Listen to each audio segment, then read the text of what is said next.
આ સ્થિતિમાં મને એવું લાગે છે કે સરકાર ડૉક્ટર KLN રાવને તપાસવા માગે છે કે આ અધિકારી ડીજીપી તરીકે આપણને કેટલા અનુકૂળ છે.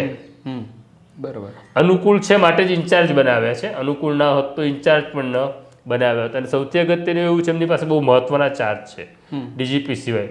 એ ગુજરાતની જેરોના પણ વડા છે, એ ગુજરાત CID ક્રાઇમ બ્રાન્ચના પણ વડા છે, અને હવે રાજ્યના પણ એ વડા થયા.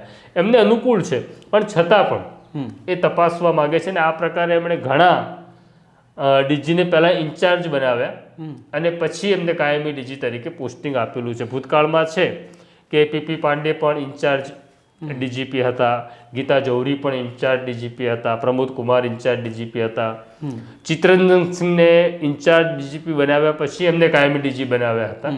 એટલે તપાસે છે સરકાર. તો મને એવું લાગે છે કે આ KLN રાવ માટે સરકારની ગુડ બુકમાં ખરેખર ગુડ છે એવું બતાડવાની આ પરીક્ષા છે